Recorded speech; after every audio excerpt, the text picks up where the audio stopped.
Hey everyone! Hey, Hope you're doing well. Welcome to another episode of Comics 101, where we dive into the fantastic world of fantasy and all things comic book related. Today, myself, and Josh are going to be talking about House of the Dragon, which just aired in the UK on Monday, and boy, am I excited. Josh, do you want to say hello? hello everyone. Hopefully all of you are enjoying yourselves, diving back into the Game of Thrones world and the spectacular show that was the premiere that happened on Sunday for Americans and also for the UK and the rest of Europe on Monday.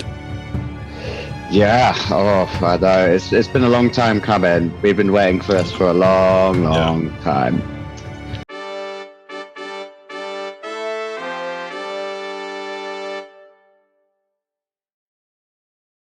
So I think we should probably just start off with saying, like, what did you think of that episode, Josh?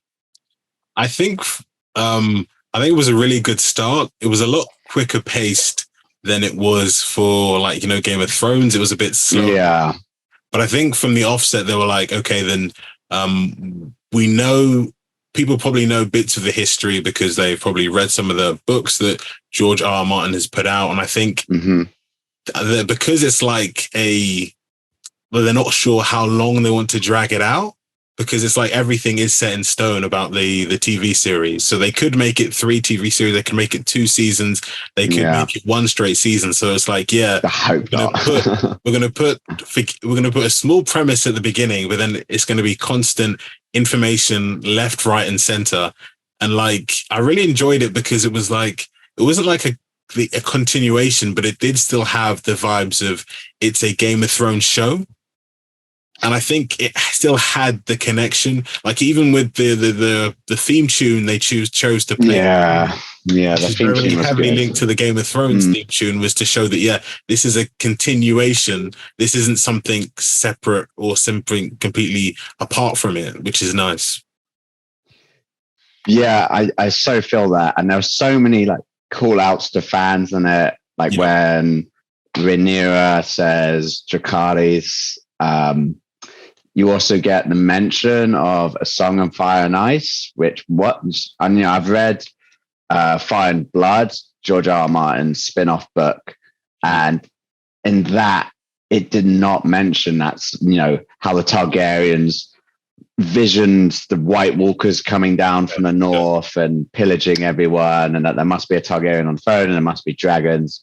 Definitely no mention in Fire and Blood. So that was quite cool because, this is the thing with TV show and book comparison. It's kind of exciting watching a TV show because I'm not just getting the book again. There might be a few twists and turns. That was cool. I especially love the bit in the beginning, it shows the writing on the screen, it introduces the Targaryens at the height of their power. And it says, this is set 152 years before Daenerys Stormborn Targaryen was born. I love it how the rest of the writing fades away and they're just 152 years before Daenerys. Just in case people are feeling lazy and too excited to read all that text. We'll highlight it for you. We'll get rid of all the boring stuff. And the soundtrack as well. Yeah, you're right. They have sort of remixed it slightly, which is good. I feel like a lot of good franchises do that, like the Star Wars franchise. They've remixed a bit of that binary sunset classic soundtrack stuff. Dude, the characters in this, oh man, Daemon Targaryen he's kind of like an almost lovable arsehole in a way. There's a lot of assholes in this, a lot of assholes. For example, Viserys, what he does to his wife just so he can have a male heir. Otto Hightower, who's quite a scheming hand of the king, who's clearly got his own ideas of how he can get power. And then Daemon Targaryen, who's quite obviously, a bit of a rogue, and spoiled, maybe violent, but somewhat cool and lovable, and kind of says that how it is. What do you think? Any character highlights for you? Yeah, and I would say that I think with Daemon Targaryen, I think just because as you said, he is such a lovable arsehole. And I think he's like a cross between like what Jamie would be. Like the fact that he was like sitting on the throne, like when his niece then walks in and sees him on the throne. And that's something that Jamie did do after he killed, or spoilers, after he killed the king during Game of Thrones. He was, when Ned Stark got into the Red Keep, they basically just saw him sitting on the throne. And I think he just has like this ease to him. And it's like, you can tell that he loves his niece. And that he also loves his brother, even though he knows that he can be king if those two were out of the way. It's like when I was watching to begin with, I'm like, these are some Scar vibes from Lion King straight away. Like, this the type of thing that's going to be like, I can't wait for this person out of the way. And like, spoilers here, when he then confronts his brother, the king, who says, "Did you just say an heir for the day?" And then you're like to yourselves that he probably kind of said it in jest. And the fact that I think he sees himself like, I have to be an arsehole so my brother doesn't have to. Yeah, because his brother's King Viserys is weak, isn't he? And that's one of the things, like when you read the books, like you said, and all go through like the longer book through history, he is seen as a very, very weak king. And like the fact that you do see it in his small council, that a lot of them are just sycophants. And that a lot of them are basically, oh, yes, king, yes, we believe this, we'll go with this. And then like trying to then manipulate him and twist him in ways that suit themselves. Yeah, like puppet masters, yeah. Yeah. And I think like Daemon Targaryen is basically saying that I'm the only person on that council who is loyal to you because of the blood of the Targaryens. And I think the key thing, I think the difference between him and his niece is the question that the king asked was like, okay, then what do you see, basically paraphrasing, what do you see as being special about Targaryens? And she said, there's nothing special about us. It's just that we have dragons. We got dragons. But I think her uncle believes that they are special. And because they are special, they have dragons. So therefore you have like the different aspects of what it means to be a Targaryen. Yeah, which is cool. I quite like that sort of realization from Rhaenyra. I'm still trying to get used to the names.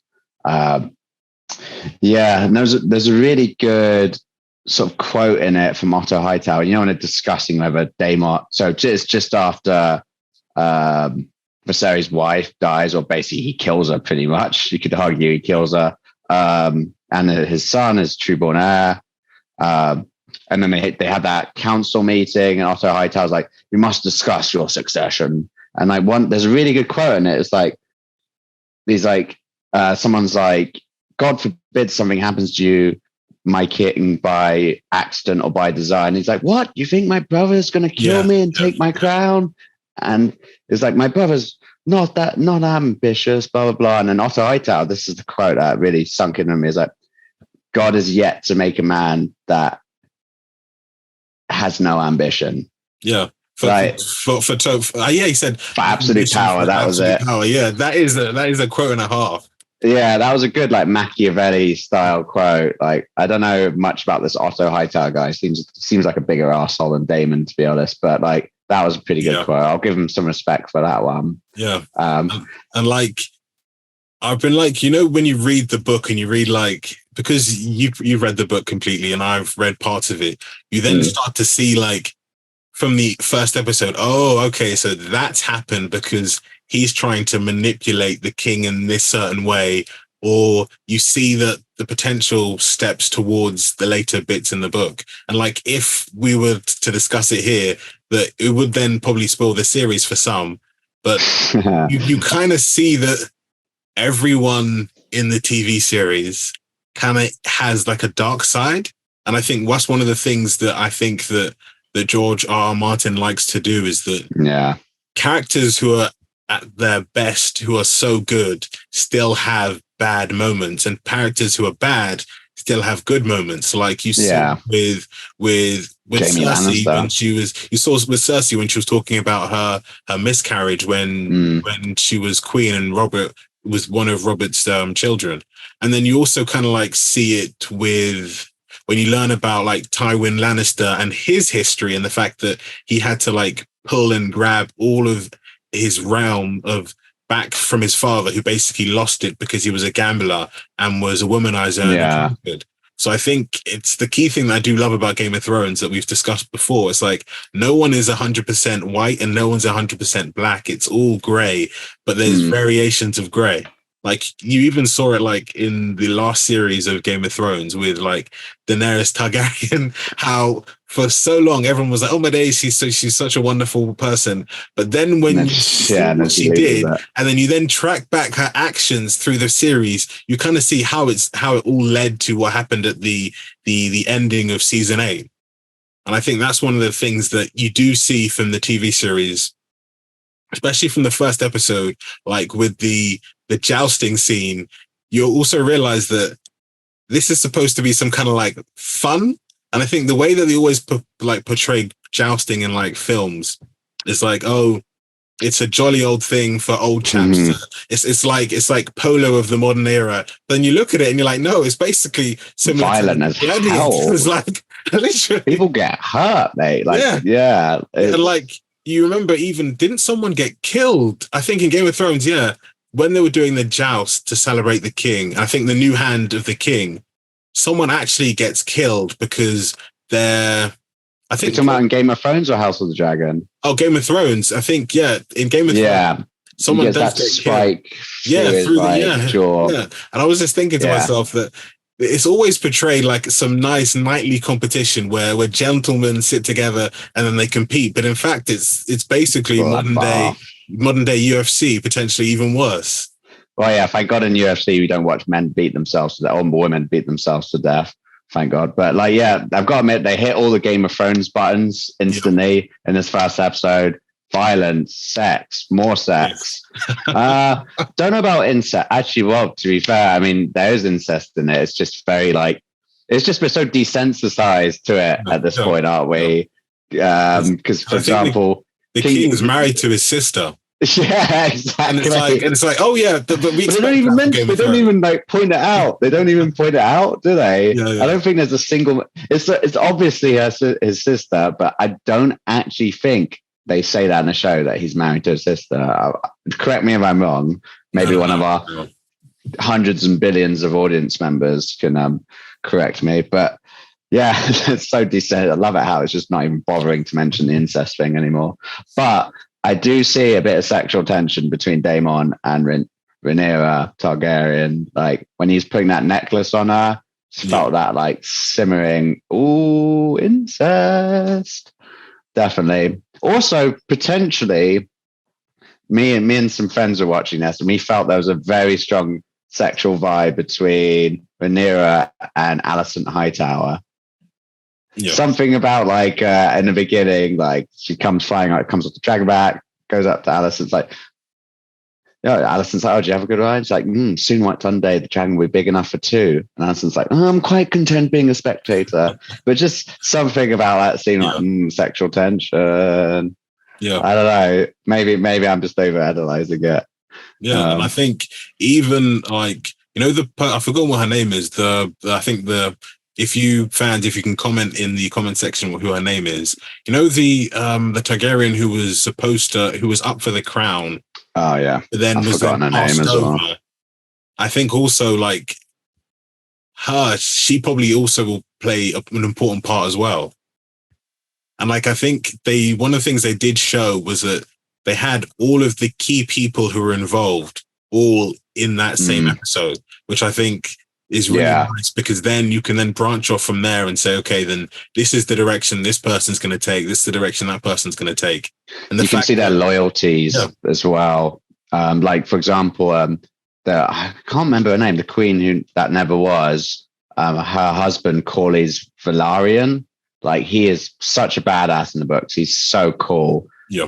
And you're definitely going to see more of him. And like in the scenes with him he comes across as quite like a serious, smart statesman. When they're at the table, like King Viserys, like, let's talk about the tournament. And Corley's like, let's talk about these pirates who are going to shut off our like shipping and beggar the city. But yet no one was listening to him because that just seems like government to me, to be honest. Yeah. And like, even like reading through the books, I think he has the largest fleet in Westeros. So I think that's also why, and I think, yeah, he's the master of ships as well. So that's why, like, yeah, there's a pirate issue. No, yeah, I think he was saying that there is like a group of people who are taking out pirates, and they're like, oh yeah, but they're taking out pirates, so therefore, why should we complain?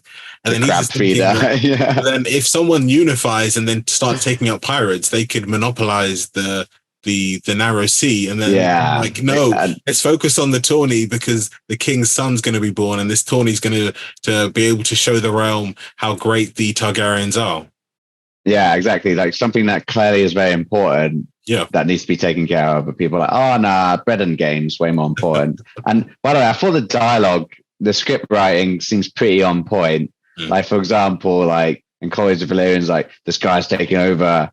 They call him the crab feeder, and I couldn't tell whether that was like very serious or kind of like a subtle joke. Like if someone's called the crab feeder, that doesn't sound very intimidating, does it? No. Like a pirate, they call me the crab feeder. Yeah. And also like Daemon Targaryen's lines in it as well. Like, you know, when King Viserys finds out he threw that party with all the hookers and booze. And like they named the child the king for a day. Oh no, the heir for a day. And he's like, did you say it? Did you say it? Says to Daemon. And Daemon's like, we all grieve in our own way. And that had me in hysterics, right? That was witty. I mean, if I found out, if that was my brother, if my brother was Daemon Targaryen, he said that, I would fucking switch. Like, honestly, as funny as that is such a... And you also saw the undertones that when he was angry, like, why didn't you make me the hand of the king? And he's like, oh, but I have Hightower, who's the hand of the king. And he said, do you know who he is? He said, yeah, he's an honorable, he's a nice... No, yeah. Oh God, that was brilliant. Such a good use of the C word. I didn't expect it to come. I thought he was going to say something like a coward or yeah. But the fact he just dropped the C word straight there. Boom. C-bomb first episode. Yeah, that was pretty good.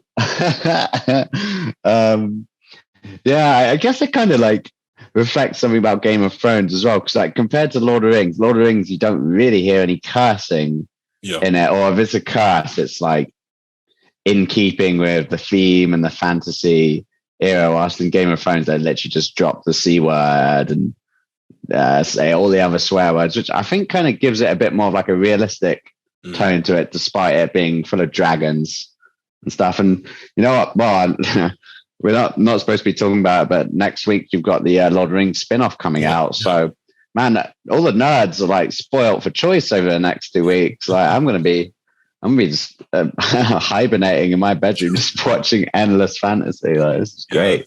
Yeah, and I think the fact that fantasy, especially in TV and games, and even in films, is like become like in vogue. Like the fact, I remember the times when like Marvel was just like this thing to the side, like comic book characters. You would hear like Batman, Superman, Spider-Man, Hulk, but everybody else was like, nah, we don't want to hear about anybody else. If you're interested in those, then you're a nerd or a geek. But then just look at it, like literally you've got Marvel TV shows on like third or fourth string Marvel characters. You've got like DC shows, DC video games, which people are like huge comic book fans have hyped about it. You've got like the Picard TV series, which people love. Game of Thrones. You've got Lord of the Rings. Yeah. Like even like the Witcher TV series as well. You're like things that would consider nerdy. I like the game, but like the show wasn't so good. But yeah, basically nerds are ruling the world at the moment. Yeah. Who's laughing now, bullies? But yeah, I mean, returning to House of Dragon, anything that you thought maybe was a bit not too kosher about this episode? I think they kind of went overboard, like with the violence, where he then just basically picks people at random to then cut off their hands, and then when they cut off the guy's like genitals, I think I was like, that might be a bit too far, like cutting off hands and slitting throats, but that was That was a bit much, especially the first episode. Man, I watched this episode with my mum and my brother last night. I have watched Game of Thrones with my mum before, and equally the episode. I've only shown her one episode, and it happened to be the episode where there was a sex scene, a beheading, and then Jorah Mormont was getting the grayscale like scraped off him. So like definitely one of the worst episodes of the show. And then yesterday showing her House of the Dragon, seeing the hands being chopped off, the beheading, a man's cock being chopped off. At least there wasn't incest, though. I mean, that could have been even more awkward. So that's a plus somewhat. But I don't know. I feel like the violence in that scene was somewhat, it needed to happen because this is Game of Thrones. Like you need to see at least the beheading in each series. Although I suppose the tourney was pretty violent, like watching a guy get an axe to the face and getting half his face torn off. Whoa. I think to that, it was kind of like showing, I think it was like a statement, like showing like history. We all think tourneys is one thing, but actually tourneys were like this. And I kind of think like when like shows like show you, okay, then this what history was actually like. I think it's like really good to show. It's like, especially what happened like with the Queen's wife, where he was like, if it's between the boy, the child, or her, I'll choose the child. It also showed like in history how bad that misogynistic tendencies and Game of Thrones touches on like realism and social issues really well in quite like just quite a tasteful way. So like looking at House of the Dragon, it's very much from the start, like Rhaenyra will never be queen because she's a woman. And like the queen that never was literally chosen because she wasn't chosen because she's a woman. You see that come out so much. And it's not, again, I'm really glad that they sort of approach those issues because it makes fantasy somewhat more real. Because you look at Lord of the Rings, high fantasy, I don't know, correct me if I'm wrong, because I've never read the books. I've only seen the movies, although I have seen the extended ones as well. But they don't really talk about social issues and that. And they don't seek to present, maybe they do present an air of realism to it. But we'd have to go down a rabbit hole on that one. But with this, they kind of do. But I think the issue is that the way that Tolkien does it is that he has like Lord of the Rings, but then he has like books that explain like the social issues, the hierarchy of elves, the hierarchy of the hierarchy of hobbits. But because he likes, I don't know why he likes to keep them separate. So I think maybe the Rings of Power will touch on this and maybe show this in more depth. But it's like he kind of like separates both of them. And it's like, okay, then these are where the orcs come from. This is the behavior that they have. This is the hierarchy of orcs, of dwarves, of elves. This is how hobbits make money. This is how their system works. Maybe we need to do a podcast on this, the Rings of Power as well. I mean, I've got to admit, I'm not I watched Lord of the Rings. Like, I loved it as a kid, but I think just I'm so, because Game of Thrones hits all the right buttons for me. And where's the incest in Lord of the Rings? Why should I? If there's no incest, I'm not watching it. So and I think the issue is because it's a film, it's hard to put all that information in. So maybe with a TV show they can put that stuff in. And I think one thing that I always have to say with like Game of Thrones and also the whole universe that George R. R. Martin has created is that he's created it in a way that it's all been built together. So it's as if like this happens and this happens because of this and this causes this and this happens because these people have this history and that they've left, for example, they've left Essos to come to Westeros to basically escape the Targaryens. So he's kind of like had like a system of why things happen. But it kind of feels like with like other authors. How is that different from other universes? I think for them, they've like written the books and then tried to explain why things happen in the books. But I think George R. R. Martin always had a vision of why this happens and writes it in the way why this happens. So it links directly. But then with like Tolkien, he wrote the books and was like, okay, then to make the audience understand, okay, then why the orcs are like this and where orcs come from, I'll write this descriptive bit here. So it's kind of like in retrospect of the books that were written, but George R. Martin does it in the way that it's, okay, then this has happened and this is the reason why this happens in the book. And it's at the same time. So it's easier to follow and it's easier to then put the reasons why into the TV series. Oh, interesting. Maybe it's like making it up as they go along, or maybe there's just a better technique for writing. But I do definitely agree with you there that having, a TV show does allow you to expand the universe so much more. And I guess that's the benefit that Game of Thrones has over Lord of the Rings. Hey, they should have done a TV show of Harry Potter. That might have made it actually a decent universe. I'm not a big fan of Harry Potter. Yeah, like, sorry to diverge into Harry Potter, but I think go on. That universe is like, I understand why people like it, but I'm like, it's not as imaginative as other universes. It's like when people always talk about it, I'm like, for like, you got Lord of the Rings, which is a huge universe where it's got different languages, and like Tolkien literally had to write out different languages, had to learn many different languages to write the language of the orcs, the dwarfs, the language of the elves. And then you've got something similar in like Game of Thrones when you've got like Dothraki, you've got so many other, you've got High Valyrian as well. And then like, I think the biggest one for me is like Star Wars is basically not in our galaxy. You've got hundreds, possibly thousands of species. And I think the fact that it takes such imagination, but I think sometimes like with Harry Potter, they sometimes take like the easy route out.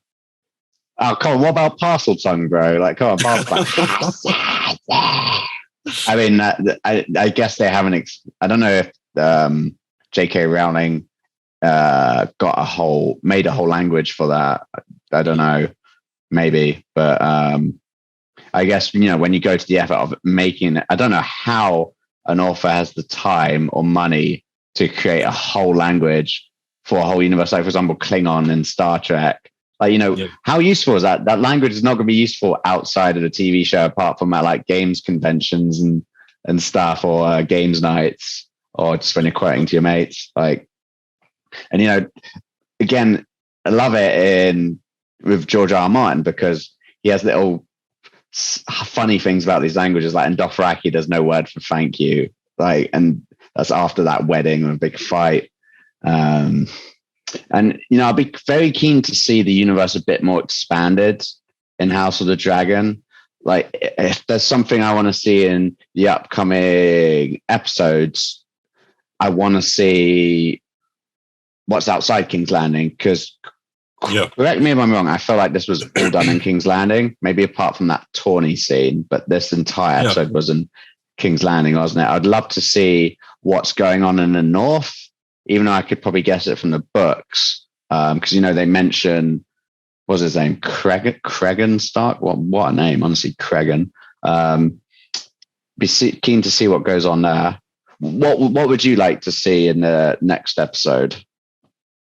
I'll probably say the same. Like being able to see, I would say, other parts of Westeros. Like for example, we do know at that point that I don't think Dorne was a part of the Seven Kingdoms, not yet. So possibly what Dorne was doing. I'm not sure. And also how the other houses saw like having to swear fealty to the king's daughter. Like that was a cool scene. How people then interact with the current situation. So one thing that you did see, like with Game of Thrones, you were able to then see, for example, like what like this woman who's walking down the street, her reaction to someone, for example, Ned Stark being beheaded, and being able to see like that there's a whole world around a specific event and decision, and how everyone in that world also interacts with it. Yeah, seeing sort of the common folk in a way, yeah, because that, for example, that beheading scene of Ned Stark. Well, we're beyond the point of spoilers now. Yes, that is a really cool scene. That'll always stick by me. That took me by surprise, and I hadn't read the books by that point as well. So I was like, oh my god, they just killed off like the main character, like or the most mainest of characters like that. And with this, I think if we're going to do, as I've read the book and you've read other stuff relating to the book, I feel like we should probably try and keep the spoilers on the down low. Yeah. Maybe in future episodes, because there's a couple of things I held my tongue on this, but maybe I could like passive aggressively sneak them in. Next time I ask, what do we expect to see from next episode? I'll just blurt out a spoiler without pointing it out. Who knows? But I think another thing I'd love to see as well is maybe some of the cities or areas you didn't really get a proper look at in Game of Thrones. Like, there's places like Old Town. I correct me if I'm wrong, but you only saw like the Citadel, Game of Thrones, and I think Old Town, which is where Otto Hightower and Alicent are from. I think this gives opportunity to see a bit more about them. And also, I think another thing to point out as well that's quite different, that's going to be quite different about House of Dragon compared to Game of Thrones, is the North isn't really involved. I was just saying I'm not going to bring out any spoilers, and here I am talking about that. But sorry, folks, that's one out of the bag. The North is less involved. I wouldn't say they're not involved entirely, but they're a lot less involved. Yeah. Oops. Sorry, folks. There goes all our viewers. But again, very excited. Very excited. I mean, wow. Any like last thoughts? Anything you want to touch on? Anything that comes to mind about that episode, or what you wish to see in the future episodes? I would say, I'm really interested in seeing the second episode to see what's the pace. Because that at least with like the TV series, they were basically trying to do for Game of Thrones, like a book per series.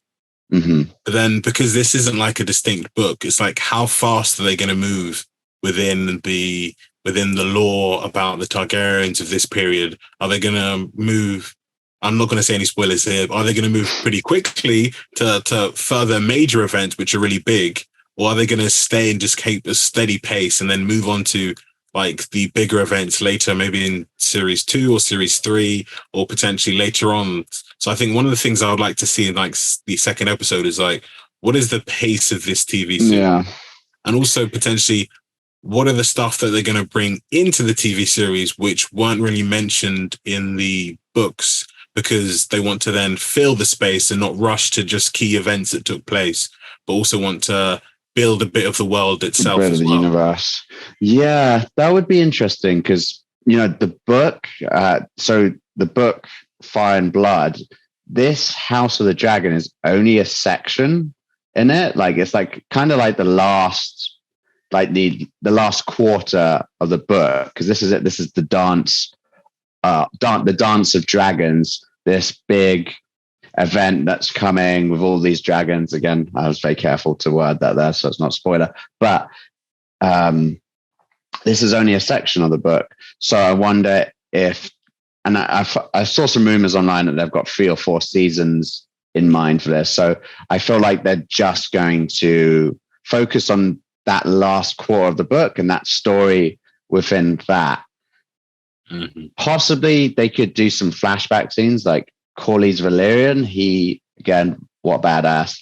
He's sailed around the entire Game of Thrones world. He's one of the few people in Westeros to ever reach, I'm pointing the wrong way, Asshai, which is somewhere over there on Essos, which is so far away in the known Game of Thrones world. He's traveled all over, and some of his stories I find so fascinating. That's actually inspired me to read stories about real life explorers, people who've circumnavigated the world.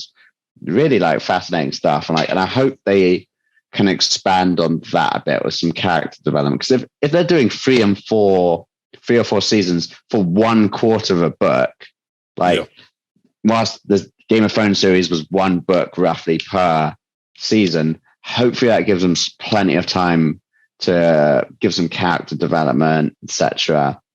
And maybe do the last season like they did with Game of Thrones and rush it and completely ruin it. Can't wait for them to do that with this. But we'll see. We'll see what's on the cards. So I think that sums up that episode pretty good for me. Any last thoughts from you? Anything else? I think that's a very good summary from both of us on what we want to see in the next episode and also what we saw in this one. And thankfully, the fans will be happy with us, mostly spoiler-free. They won't be happy with me. There are major spoilers which we will not say at all. We'll make sure that they then are shown in the series, and then we will talk about them, not the other way around. So it doesn't. The White Walker's return. So we'll make sure that there's no spoilers that will ruin the series for you. Oops. No, I'm kidding. That's not a spoiler. What is it? But yeah, excellent. That works for me. So without further ado, we will be doing this again next week for the next episode.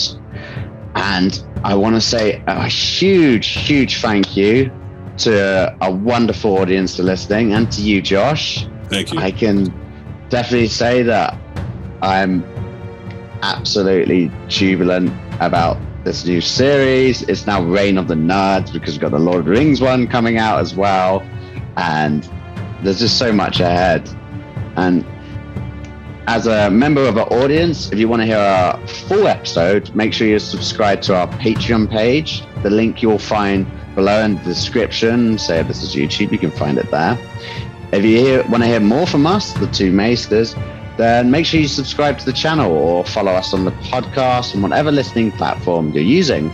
If you like the video, a like, a comment is always appreciated, despite my spoilers. And make sure you click the notification bell so you never miss an episode. Thank you so much, folks, and have a lovely week. Thank you, and hopefully to catch you all next week.